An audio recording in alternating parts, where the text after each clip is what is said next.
Um agradecimento e um abraço especial para o Emanuel Soares Santos e o João Victor Miranda, que foram os maiores contribuidores do nosso último vídeo. E também agradecendo ao Luan Marcelo, Natália Krieger, Arthur Rodrigues, Theo Carvalho, Miguel dos Santos e Priscila Keiko.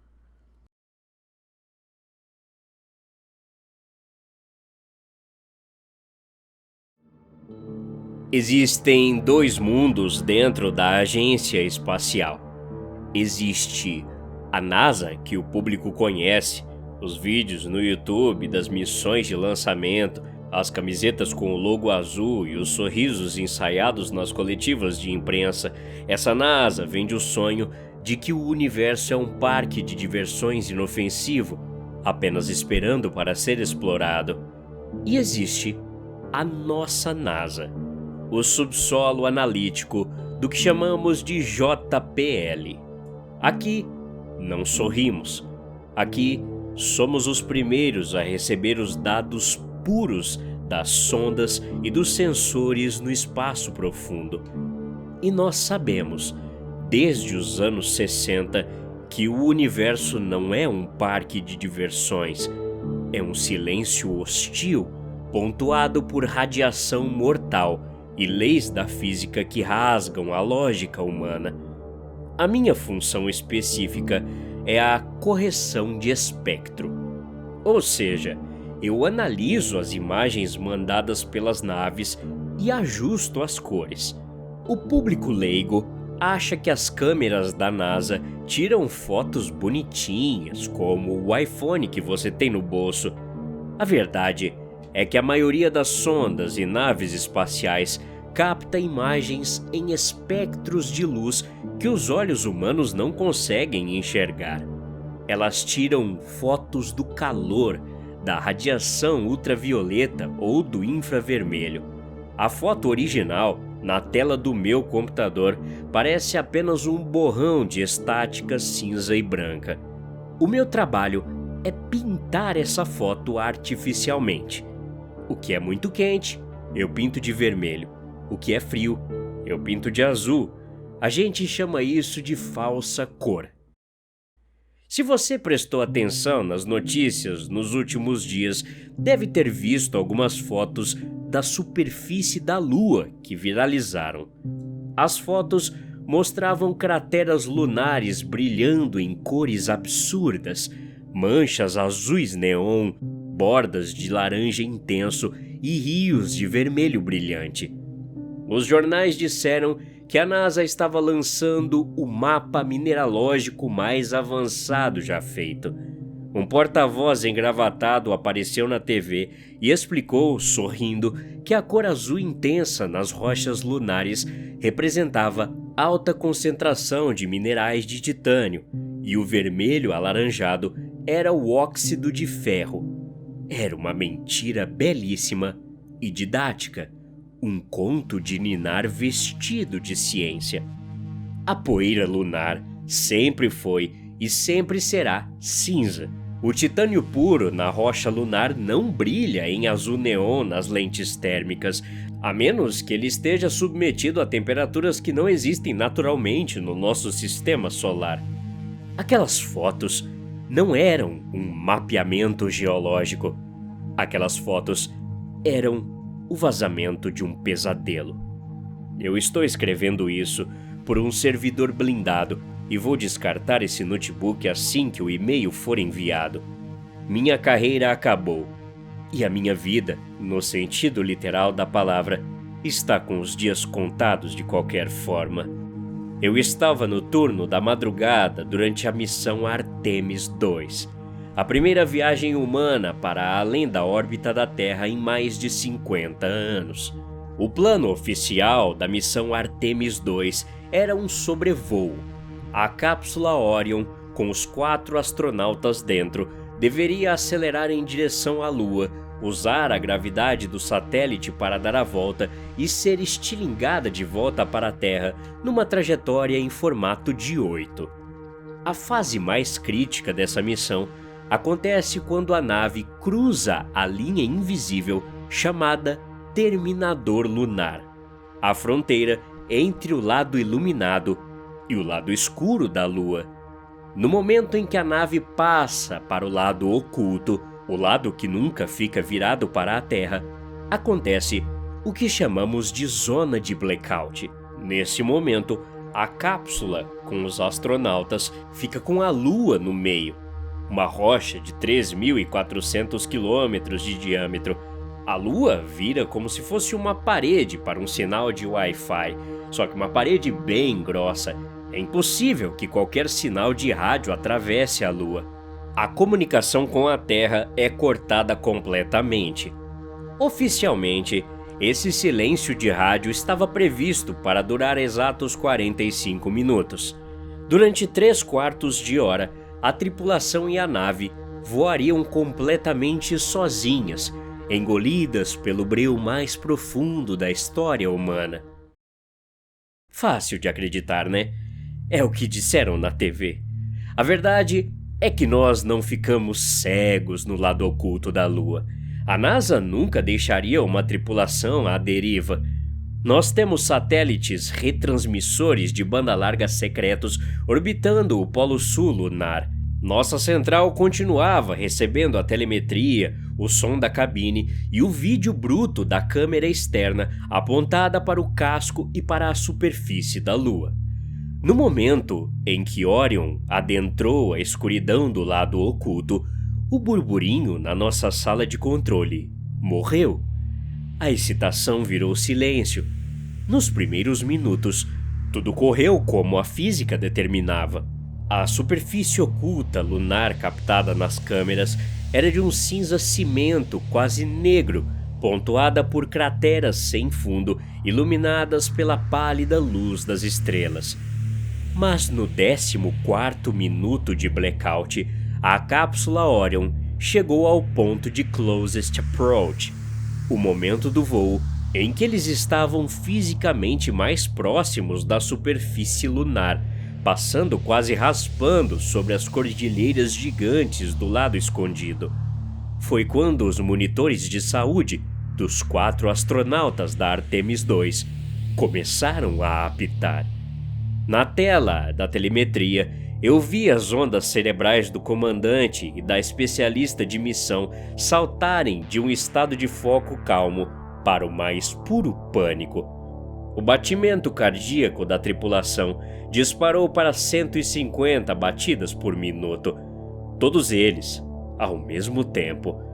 Era o registro gráfico de um terror do tipo que o ser humano tem só quando é acordado de madrugada pela certeza de que há alguém na beira da sua cama.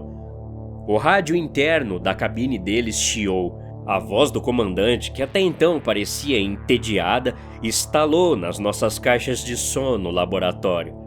Ele não estava falando pelo protocolo oficial. Ele estava gritando, a voz rasgada, o ar sumindo da garganta, a mente desmoronando sob o peso da sanidade quebrando.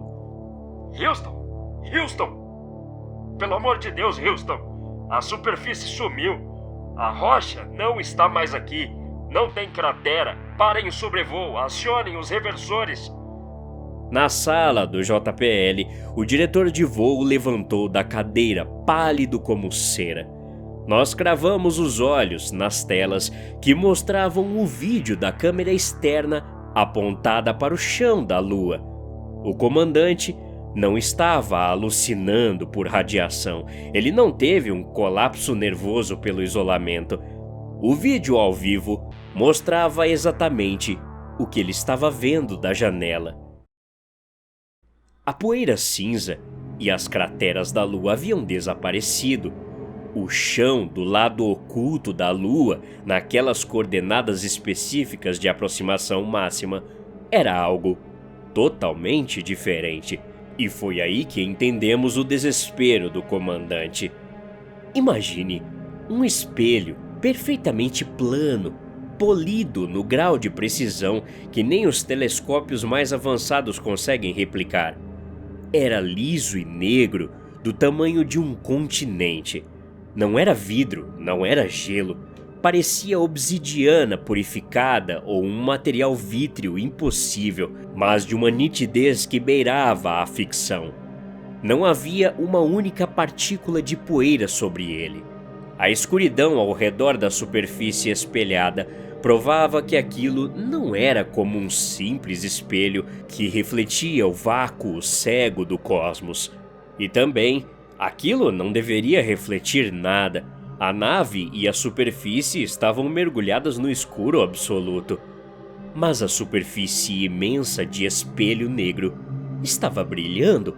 Ela refletia algo que não estava lá. Os astronautas na cápsula Orion encostaram os rostos nos visores das escotilhas e olharam para a superfície sob a nave. Eles não viram o reflexo da própria cápsula de metal balançando sobre a Lua. Eles não viram as estrelas distantes em cima deles. Eles viram o reflexo da Terra. O nosso planeta inteiro, do formato redondo inconfundível. Só que a Terra, refletida no espelho negro, não era o ponto azul pálido. Não tinha nuvens brancas, nem oceanos azuis ou massas de terra verdes e marrons. A imagem projetada no vidro lunar do lado oculto da Lua queimava em uma intensidade infernal. A Terra, no reflexo, estava envolvida numa conflagração global de proporções bíblicas. Eu ajustei os meus monitores de correção de cor, as mãos tremendo tanto que meu mouse batia na mesa. O que a câmera e os astronautas viam era a assinatura térmica de uma aniquilação completa.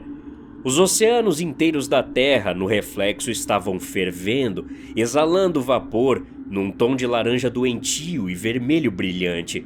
O manto de nuvens que envolvia o planeta não existia. No lugar dele, a atmosfera terrestre estava em chamas, numa fumaça densa e tóxica, brilhando em cor azul neon.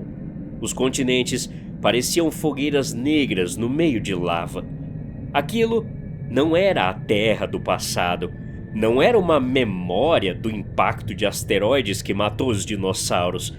A disposição das terras em chamas era perfeita, e pior do que isso, na órbita baixa da Terra refletida em destruição, a câmera e os astronautas conseguiam enxergar a malha fina de satélites em chamas caindo como meteoros, lixo espacial e as estruturas que a humanidade atual construiu.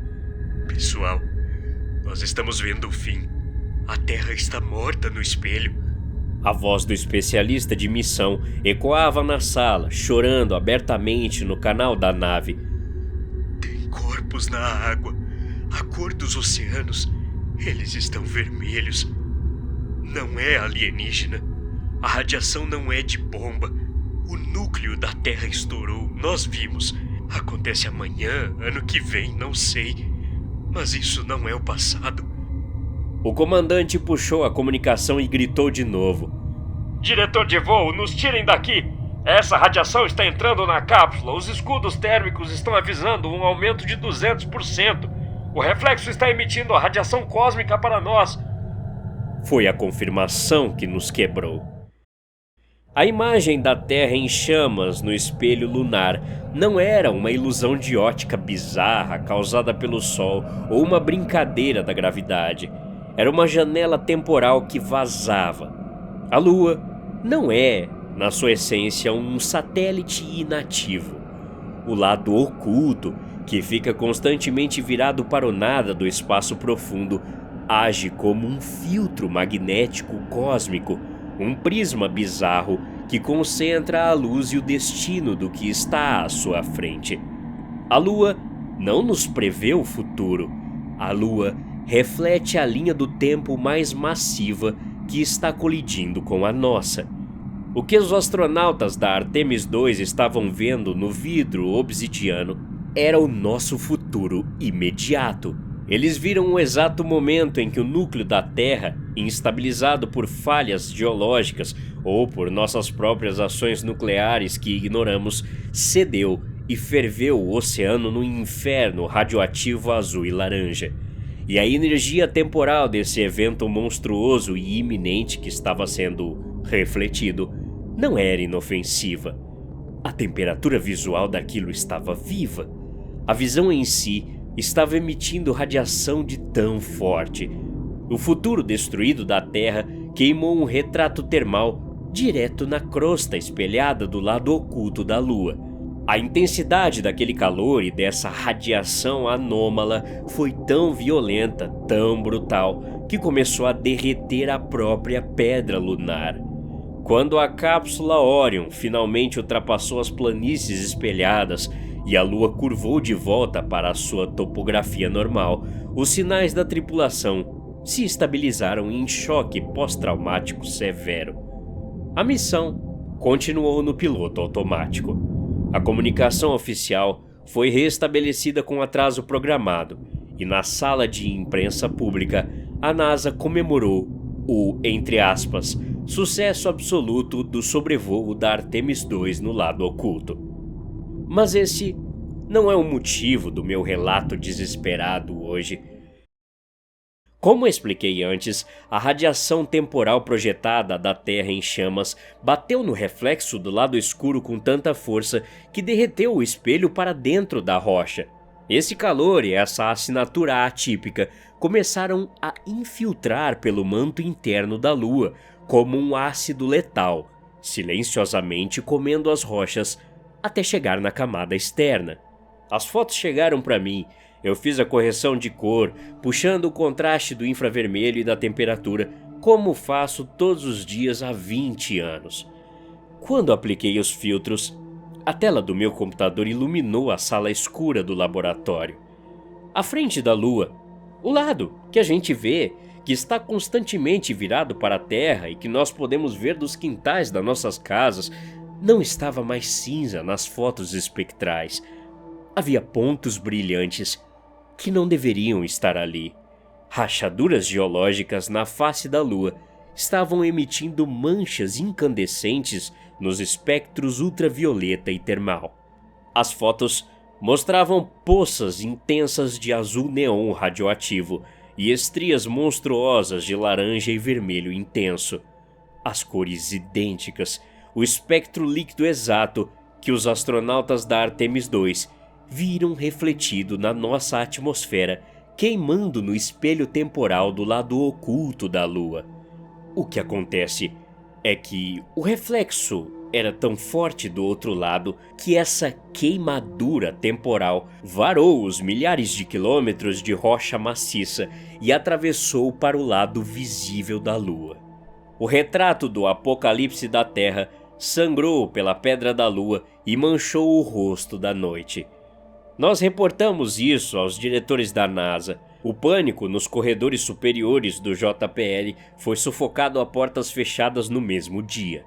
Se a comunidade científica independente como os telescópios de universidades europeias ou russas apontasse os seus próprios equipamentos de longo alcance com os mesmos filtros e visse o vazamento da assinatura térmica do nosso próprio fim desenhado na Lua, o pânico global seria irreversível. A solução foi brutal, na sua genialidade mentirosa. O controle de crise da agência ordenou que nós mesmos vazássemos essas fotos coloridas da frente da Lua antes que os cientistas independentes o fizessem. E o mais importante, eles mandaram escrever para a imprensa explicando a anomalia. Foi assim que as manchetes se encheram de fotos da Lua manchada de azul e as fotos mais nítidas e belas da história. Nós dissemos para o mundo que as poças de azul radioativo que estavam vazando da crosta esfacelada da Lua eram mapeamentos geológicos refinados apontando vastas concentrações do minério de titânio. Nós dissemos que os rastros vermelho-sangue, tão idênticos aos oceanos da Terra fervendo no espelho escuro, eram apenas óxido de ferro nas crateras mais antigas. Nós criamos a mentira perfeita para esconder a ferida termal do apocalipse. A mídia comprou a narrativa sem questionar. as pessoas compartilharam as fotos sorrindo, fazendo papéis de parede bonitos no celular com a lua manchada de azul, achando que estavam admirando a beleza fria da exploração espacial. Mas as manchas estão crescendo. A cada pacote de dados diários que processo, o que todo mundo acha que são concentrações de titânio e minérios, mas que agora vocês sabem a verdade, estão expandindo o perímetro nas fotos da sonda. O calor do nosso mundo em chamas, cravado na parede cega do lado oculto da Lua, está aquecendo a face da frente da Lua em um ritmo alucinante. Eu estimo que as manchas térmicas parem de necessitar de filtros infravermelhos para serem visíveis em questão de 3, talvez 4 anos. Daqui a pouco tempo, você não vai precisar de uma câmera da NASA para ver que o céu está errado. Você vai poder sair na rua à noite, olhar para cima e ver a lua cheia com o seu próprio olho nu. E ela não será uma bola de giz branco refletindo o sol. A olho nu, a humanidade inteira vai começar a olhar para cima e ver uma lua arroxeada, ferida, brilhando levemente em tons furiosos de azul neon e vermelho doente, a prova inegável do nosso fim se aproximando. Os 4 astronautas que foram na cápsula da Artemis II voltaram com a saúde mental em frangalhos, isolados do mundo sob a desculpa de protocolos médicos do vácuo prolongado.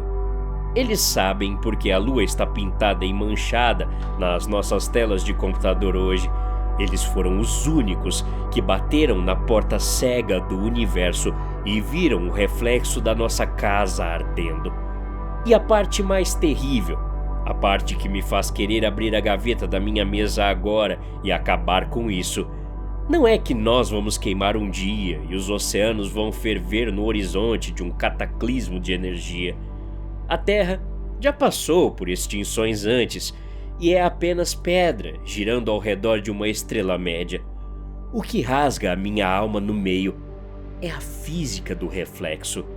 Se o espelho, no lado oculto da Lua, captou o apocalipse no exato momento em que os astronautas da Artemis II se aproximaram, se a imagem estava nítida, com o núcleo fatiando a atmosfera e as frotas de lixo espacial chovendo como fogo enquanto a luz refletia nas retinas deles, isso significa uma coisa matematicamente impossível de refutar. Significa que o reflexo que queimou a pedra da Lua não estava vindo de milênios no futuro. A imagem estava clara e contemporânea. Os satélites orbitais que estavam em chamas na visão da órbita refletida eram os mesmos satélites que a Starlink, a SpaceX e a Agência Europeia estão colocando no ar nesse exato mês. O apocalipse azul e laranja não estava a 5 séculos de distância no fim da civilização. O espelho apenas encurtou o caminho da luz. Quando vocês olharem para a Lua e as manchas de titânio azul começarem a ficar visíveis para todos nós nos próximos anos, não busquem abrigos nucleares e não orem aos deuses. O relógio zerou e as cores na Lua avisam que o futuro já começou.